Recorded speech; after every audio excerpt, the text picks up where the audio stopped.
So how did you even get into wine? What were the first steps you took to build Mom Juice? How did you get into big box stores like Total Wine, Target, and Safeway? Did people take me seriously? No. Don't wait until it's perfect. Done is better than perfect every single time. Welcome to More Than the Hype, the podcast where we go beyond the surface, beyond the trends, and straight into real, unfiltered conversations about business.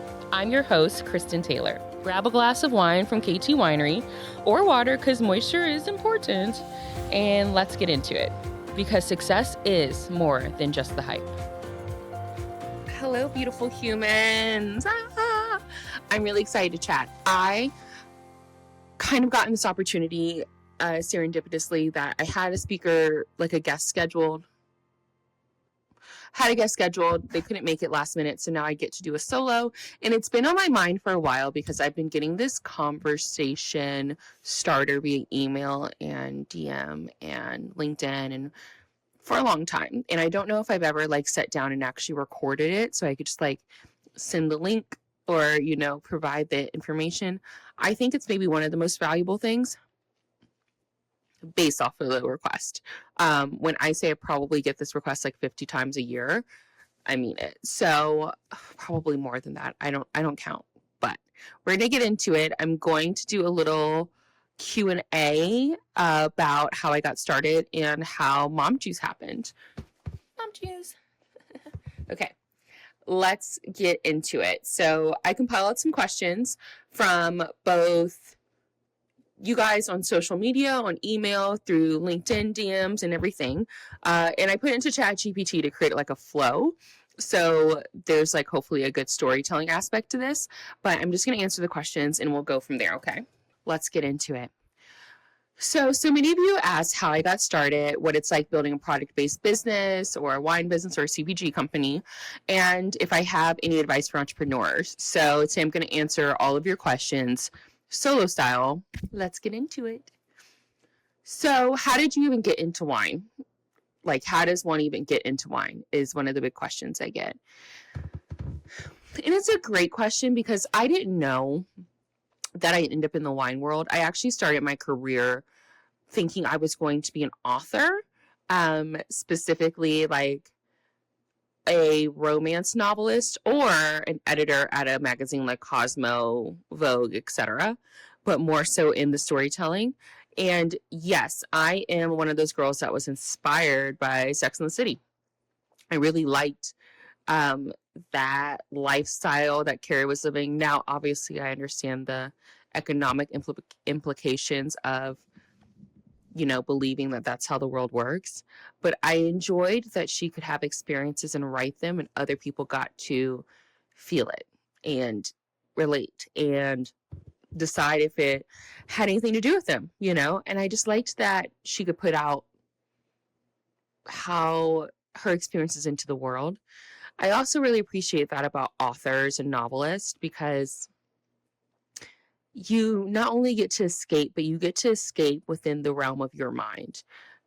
So maybe you get to go into another world, but in your realm, it's still you. It's still your desires, your feelings, your thoughts, and nothing's completely removed. And I loved that. I mean, I was reading Nora Roberts at 15 years old. If you go look at my Chesapeake library card. Oh my God, the Rolodex, one is insane. I read so many books, but two, I'm sure these librarians were what is this girl getting into? And it's funny because I didn't get into it on purpose. I think I just needed a book, but I didn't have a lot of money, and Nora Roberts was $15. And there was this one called Dance of Dreams, where she's a ballerina, and I was doing ballet at the time. And I was just sucked into the world of Nora Roberts from then on. And I was reading everything. And then I read Kim Harrison. And that's how I got into fantasy, romance, whatever. Anyway, there's just this whole development for me from reading female authors and just loving them and thinking that that's what I was going to do. I digress. All that to say is I ended up going to the college for creative writing. And, one professor, which is ironic, basically said that if you're a real author, you wouldn't be in college, which is super weird to hear from someone lecturing that you pay a lot of money to lecture you. But there was a point there. Like, I'm like, yeah, I guess like maybe that's not what I want to do. And then I kind of took a turn. It was like, I really like event planning. And I got that through my internship at a bridal salon that had freshly opened in Fredericksburg, Virginia. And I loved working. I loved working in events. I loved making people happy. I loved giving them these one-on-one experiences. I was selling bridal gowns. Well, I was helping sell bridal gowns. There's like an actual sales consultant, but I was honestly doing things like hanging a chandelier by the 900 pieces, or sweeping, or figuring out how to make this bridal suite look like this, or working this trade show. Or it's interesting because I wasn't doing the glamorous part, but I loved it. I loved the idea of small business. I loved the idea that this woman and her husband were pulling up their bootstraps and creating something new. And it was so fabulous. So that is actually what drew me into event planning. I went and got my event planning certification. And then from there, I realized that maybe Mary Washington University wasn't the place for me because I didn't know what I wanted to do. Or that's not true. I didn't know why college would be important for me. But at the same time that this conversation was happening, I started getting like calls and emails from the Johnson & Wales University recruiters, and I got a scholarship. So in between Mary Washington and Johnson & Wales, I went home for a few months and got my associate's degree because I was already so close, because why not? And that really cemented my time because I started a blog and I was doing event planning blogging, and it's called Lily and Lace. So cute. So Etsy, like Etsy coded. I think I bought my logo on Etsy. Wow, I have to find that logo. Actually, maybe Steph can impose it here. Like, it was just so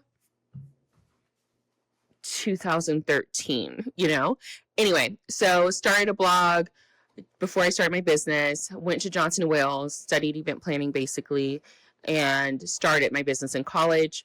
Really got into it, but I also realized that I wanted more of a network. So I started volunteering at the young affiliates of the Mint Museum in Charlotte, North Carolina, planning their galas, which is funny because I was, 20 years old planning these galas and no one ever asked me how old I was. So I just like went along with it, even though everyone else was like definitely 27, 29, 40, 45.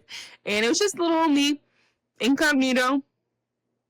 No one asked. So anyway, so planning those galas eventually became me not being the assistant, but me actually being the head planner, which was really fun. And that led me into Tito's. My friend Ron at the time was really good friends with the sales rep for Tito's. And this is a good segue. So the way alcohol works, prohibition laws are still very much in effect. And now we have something called the 3-tier system. So basically what that means is alcohol is no longer like, I make the wine and I sell it to the store and they sell it to you. No. Now I make the wine, I sell it to a distributor, and that distributor then marks it up, delivers it, whatever, and sells it to the store.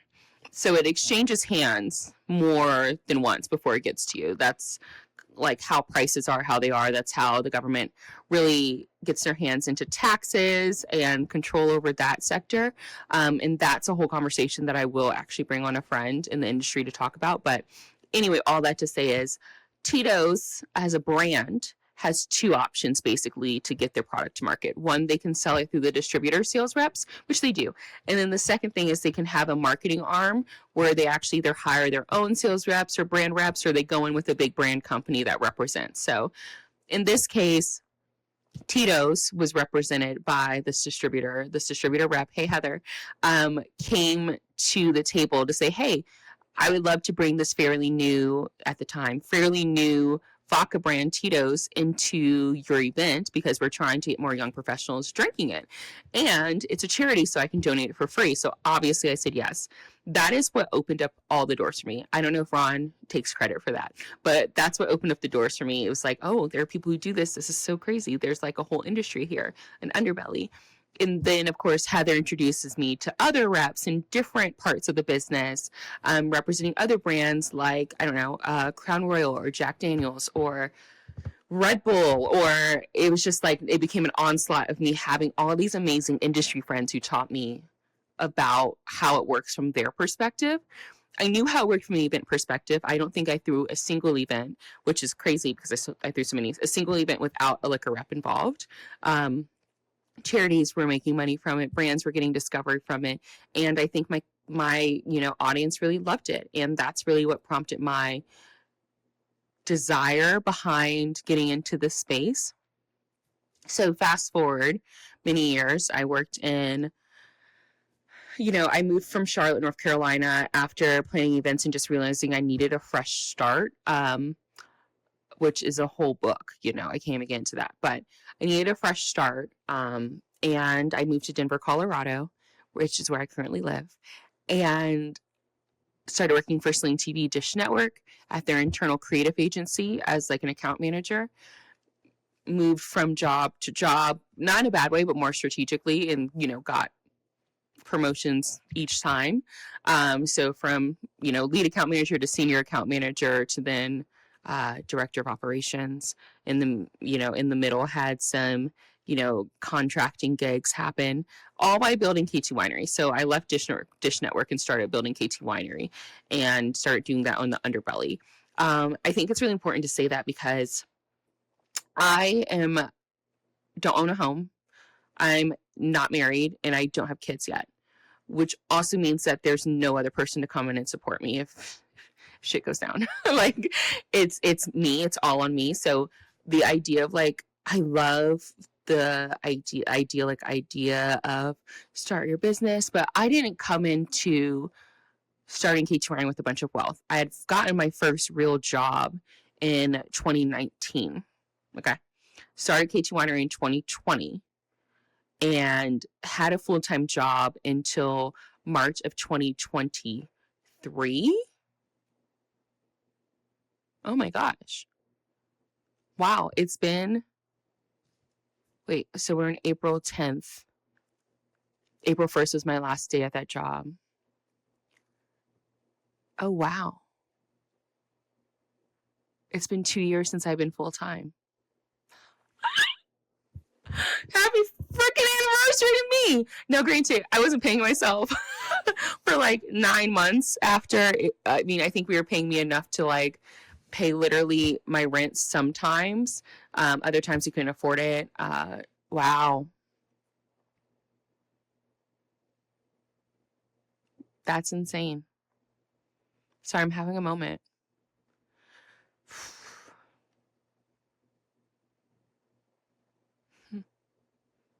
Anyway, so it's been 2 years now. But it was really important to me that I be able to live and eat. Was I living great? No. I mean, my house has always looked great because I have good pieces and I can make a vibe happen, but I wasn't going to my friends' weddings or baby showers or celebrating birthdays, or I had to say no a lot. And the things I did say yes to either put me in more debt or, it's one of those things where like you have to be there or emergencies or whatever. It was really rough. And I think we as a society are really disillusioned in the idea that you just have this big nest egg all the time. And maybe if I worked in finance, I would have been better at that, but that wasn't my strength. My strength was building. And I wouldn't trade my experiences for the world because I think it's giving me such depth. But I do want to be clear that it was really challenging building the business while working. But all that to say is that's how I got into it. I loved it. I helped two Black twin sisters, Nichelle and Nicole from the Guilty Grape, launch their company when I was at Dish.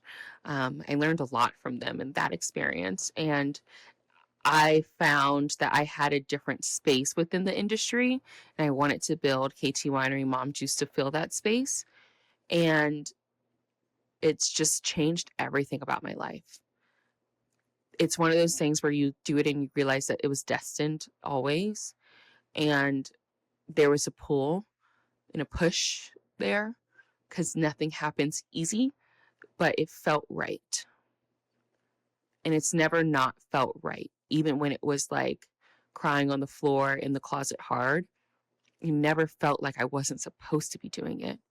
Maybe that I should have been better. Maybe I should have been smarter. Maybe I should have been more financially savvy. Maybe I should have been a better manager. But at no point in this journey did it ever feel wrong. And that's, I think, really important after 5 years. Like, I think I can say this with great certainty that this has always been the right business. And as a aspiring entrepreneur or someone who's building their business or maybe a little earlier in their business, or maybe even someone who's a little bit later, I think it's important that the gut check, that passes that gut check. Has it felt right? So anyway, I am so glad that Stephanie, my podcast producer, isn't on this call with me because she'd be like, girl, you are so off topic. So let's get back. Although she's going to see this and then have the same thoughts. Okay. How did you know you want to start your own product? Okay. To be honest, I felt like I never got to see the full picture because I was either on the marketing and branding side and trying to understand the financial implications, trying to understand how this drives the business, trying to understand the intent, the customer, whatever. And I've always been on the consulting side in one factor or the other, but not the whole pie. And I felt like better decisions could be made to build a brand that customers loved and employees liked working at. And, honestly, I felt like there could be a better approach. And that's what initially drew me into it. I was going to white label, actually. I don't know if a lot of people know that, but I was going to. And I was going to white label with this really cool winery in Colorado, Sauvage Spectrum. And at first, it was like, oh, Colorado wines, I don't know if people want that. That's kind of what Macy's concern was when we first started working together, when she was consulting. That was the first question. And then I was like, I don't think that's the problem. And that proved to be true because they got so busy that they couldn't white label my wine. So it was like, oh, so they're so busy doing their own thing. They're freaking blowing up. I need to find another way through. And once I realized how expensive this would be, not to be a casual hobby, that I had to raise money. We just talked about how I didn't have money. So that is what really drove me to realizing that I didn't want to just white label from just anyone. If I was going to go make it in Napa, I wanted to make it. And I wanted to have more control over the quality. Like, that's something at like Sauvage that I thought was such a good idea because I knew the quality. Like, you could see it. Colorado's very great at agriculture and farming and production. And you can just tell the level of care there. But I just didn't want to like do that at this really big company in Napa. I know that we needed to have a little more control. And after someone finally gave me the information, I found our winemaker through like 7 referrals of like this person. And then Macy and I went to meet him and it clicked. And that's really how we got into it. And he led us through the process of actually making this wine. And now, of course, I know a lot more. Enough to be dangerous, but not enough to be a chemist. And realized that I really liked the back end side of it, right? Which was like understanding the chemical piece, understanding what actually needs to go in wine, what doesn't need to go in wine. And that's a big part of what led to our ethos of 9 ingredients or less, low sugar, gluten-free, vegetarian, is because it could be that way. And I was confused as to why other wines weren't. So it's not a marketing ploy. It's literally like you should know this, Okay. What were the first steps you took to build Mom Juice? I got quotes. I Googled first to figure out, now that AI is out, I guess you could chat GPT. I Googled first to figure out what are the steps to starting a wine company. There wasn't a lot there. So then I started with what's the step to making wine. And then I started calling people to get quotes and figure out what's the minimum like order quantity, the MOQs as we say. What do I have to order? What licensing do I have to have? And then from there, I put everything into a spreadsheet. So I Googled how startups do their financials, and score.org, the SBA side for entrepreneurs, had a template there. And honestly, we've used that template to build our big final financial projections. It's been a great starter. I used that template, put the numbers in, figured out how much it was going to cost, and that's how I did it. Then from there, I hired Macy at the time as a consultant to walk me through what she thought were next steps, find holes to figure out how to fundraise, etc., team building, everything. And it took a lot of tweaking, don't get me wrong, but that is actually where I started. I started with the finances because I wanted to understand if I wanted to take this on or not. So that's just the reality, because we all have dreams, but every dream isn't meant to be a business. Some dreams are meant to be a hobby. Some dreams are meant to be the thing we do with our significant other, our spouse, the thing that brings us just pure joy and, excitement. And some things are meant to be business. And this was an exercise in figuring out where this falls for me. Did people take me seriously? No. They didn't take me seriously before it was called Mom Juice. When I say people, I mean people who didn't know me. People who knew me, I would say 50% took me seriously. The other 50% just thought I was doing something random. But that other 50%, has dwindled down significantly. But it hasn't been because I wanted to spend time trying to make them happy or trying to convince them that I knew what I was doing. Like, eventually the success will always convince people. That's just so not my job. And I have no interest in, chasing that. But the people who were down have always been down. Okay. What's the hardest part of scaling a product-based business? Money. Full stop. It's money. It's, do you have enough money to get your cost of good down? Do you have enough money to make the margin make sense? Do you have enough money to market it once it's done? Do you have enough money to store it? Do you have enough money to hire to help sell it? A product-based business, if it's good product and you can figure out how to get it out there, it will sell. The question is, can you make more and continue to sell it? Because at the end of the day, that is the driver. Another question, how did you get into big box stores like Total Wine, Target, and Safeway? Target was interesting. We actually pitched them multiple times. Once our advisor DM'd one of the head buyers and somehow got an audience with him and sent over our deck when we were super early. And sorry guys, I'm so tired. And basically the buyer wrote back some really encouraging words that we were way too early, but super interested, keeping an eye on us. So that was cool. Then we applied to the accelerator and got denied. But the denial said just become a vendor, basically, which was wild. One, you never know with those programs if people actually review them, but Target really does. But they didn't tell us how to become a vendor. It just said you should become one. So then there was its company called Diverse Power Brands that basically helps partner diverse brands and large corporations like a Target, Hilton, Hyatt, whatever, together. And they had a pitch day at Target, so we applied. But the Target team reviews the pitches to see who they want to accept. Mind you, we'd already been pitching to them on the low and through other channels. So they said yes, and Macy and I were finally amazing. We can finally go in person. We can finally show them what we've got. So maybe 3 weeks after, no, a month after Macy gave birth, we flew. It was crazy. It was during the shutdown where United canceled 30,000 flights or whatever. I couldn't get there. I couldn't get there. I was scrounging. I was fighting for a flight. I told the people up front what I was trying to do and where I was trying to go. So they started helping me at the checkout counter. So we got me on a flight. I made it in at 1:30 a.m. I think, the day of the pitch. Macy was pumping when I made it in.